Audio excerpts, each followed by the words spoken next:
Hey crafters, let's talk design space. This is just going to be a quick little run through. I'm not going to delve too much into what each of the functions do. I'm just going to do a quick little run through just for those of you who don't want all the extra chit chat. You just want to know, what does the flatten do? What does the detach do? How do I not get my letters to be all messed up? I'm going to do that for this one. Just a quick little run through. A more in-depth 28-minute long video is also going to be released at the same time as this one, so you can watch either or. The other one delves more into it. So this is the screen that you're going to see when you open up your design space. This is what it's going to look like. This is your home page. So if you want to start a new project, or when you start to develop your own projects, and they'll be up there, you can go through and you can look. So up here you have my projects, and those are going to be all of your projects. So if we were to click on that, it brings us to all of the projects that we have. So you can click on a past project, or you can click on a new project. So that's what we're going to do. We're going to create a new page. So here's the new page. Okay, so when we have a new page, you can set it up how you want. And so I'm going to show you here the lines at the top on the left hand side. That's where you're going to find your settings. So you can always click, if you're in any other area within design space, you can click on those three lines, and you can click canvas, and it'll always take you back to your canvas. So we want settings right there. So in our settings folder, we have the language you want, whether you want a full, partial, or no grid option, how you want your measurements to go. This is a new thing that they have. Well, not necessarily new, but it's something they've just come out with within the last year. And now you can save it to the cloud or your computer, and then that way you can do things offline. Okay, so save to the cloud and computer. That way you can actually work when it's down, and it's down quite often. And then your canvas style. Okay, so we got out of there. So then the next tab that you see is your template. So if you go into here, you're going to notice there's a lot of different options that you can do. You can bring up a t-shirt, and you can place your design within the t-shirt. You can see how it's going to look. In another video, I'm going to show you how to make a t-shirt and how to properly place things anyway. So you don't necessarily need this. Some people use it, some people don't. Here, so you've got your projects and your images. Projects brings you up a full project. You click on it, and then you will be told what materials you need, and it's already done for you. All the design work is done. If you have Cricut access, I think most of them should be free. I'm not too sure on that. I haven't had Cricut access for about 3 years now, so I can't tell you for sure if they are free. Your images are the same thing. With Cricut access, you get rental, like as if it's Google Play movies. So you go and you rent a movie. That's basically what this is. You just rent them. As soon as you stop your Cricut access, they're no longer yours. Okay. Then we come to text. So within text, you can do all of your writing. Now up here, this here is going to be all of your system fonts on your computer, as well as your Cricut fonts. Okay. In the other video, I show you another program that has all your system fonts, no Cricut fonts. Again, they cost. So if you have Cricut, you use a font from Cricut, you're going to end up having to pay for it later on. So what you would do is you'd click text. You would write out your text. So let's say, hi. And then you can choose whatever font you want. We're going to keep it at the Cricut Sans for right now, just for ease of speed through the video. So then We have up here, we can change it, the color, we can change whether we want it cut or drawn or scored, or if we want to do foiling. You can also decide whether you want it to be a print and cut, or if you want it just like this. And then your edit features. So you can align it, center it. So if we had 2 lines of text, we could center it together. You can also, some fonts have the, regular bold italics, some do not. You can control your size from there, or you can do it from up here. Your letter spacing and your line spacing, that again, mainly used for when you do fonts. So let's see here. Let's do,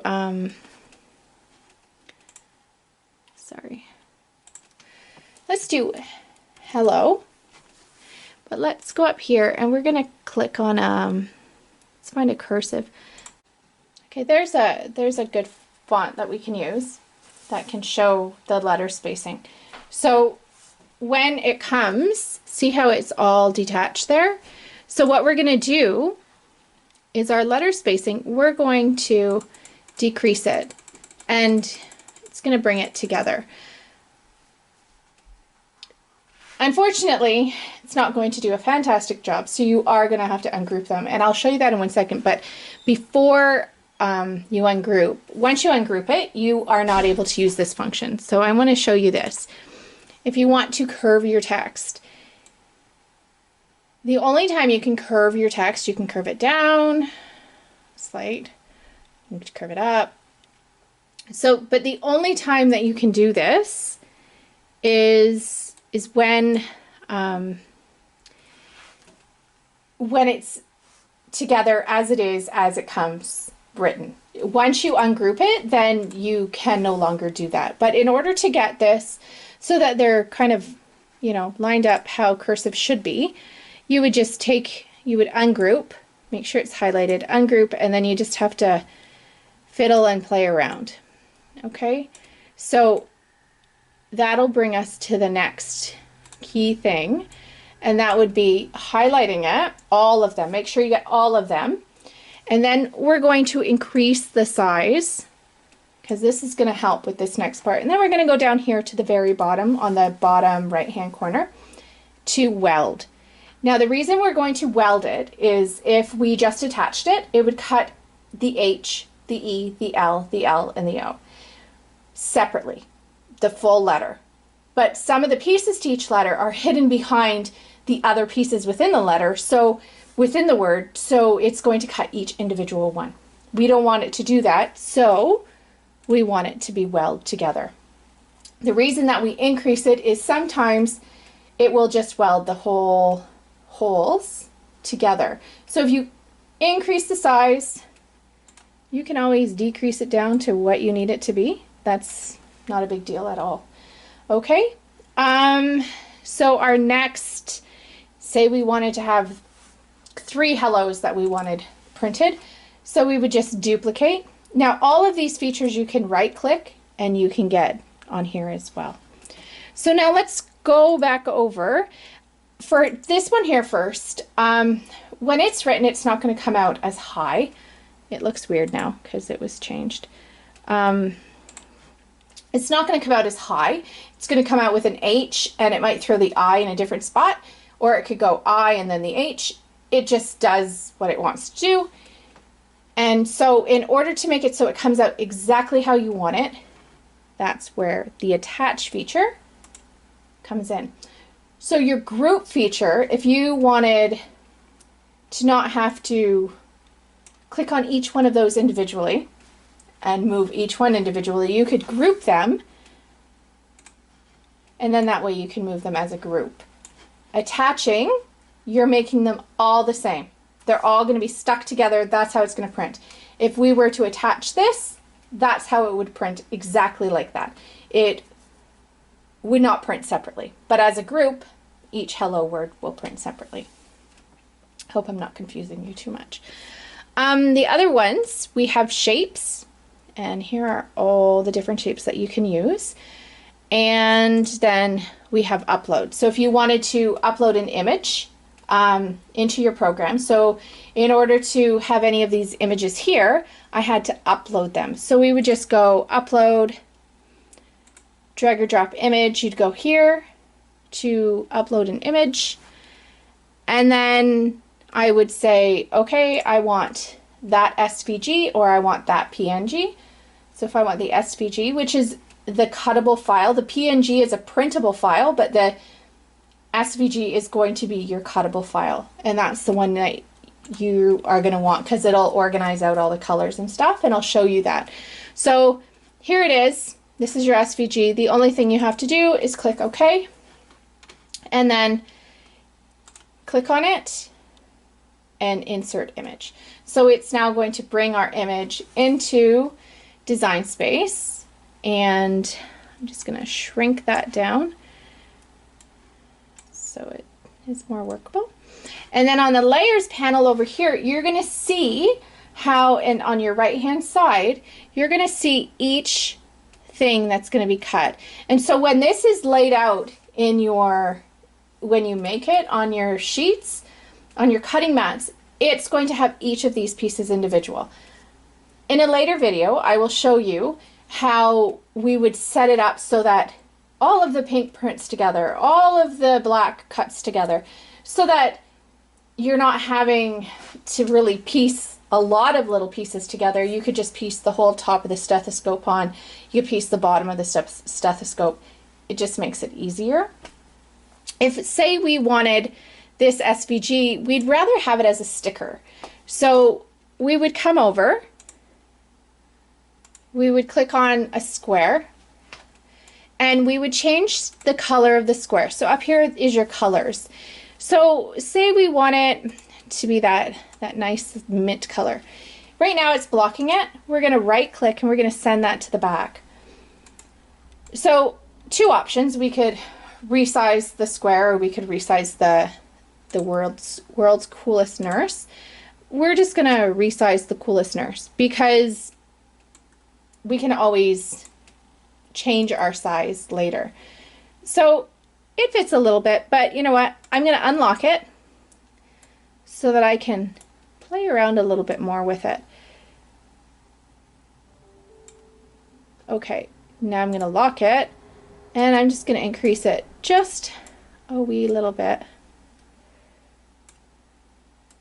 Decrease it a bit. Now, what I want to do is I want to make sure that this square and the SVG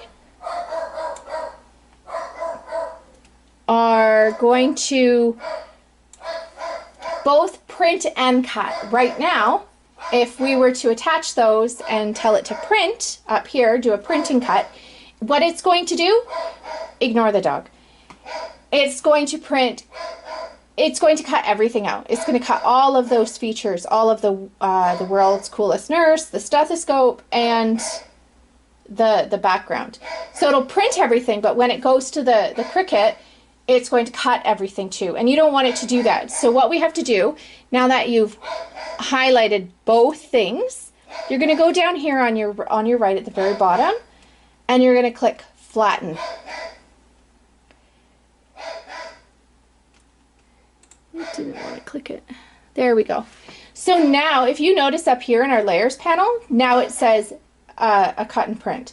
So what it's going to do is it's going to print to your printer, and then you're going to take that piece of paper or the printable vinyl or your printable HDB, and you're going to go and you're going to put it onto your mat, and you're going to cut it with your Cricut. Okay?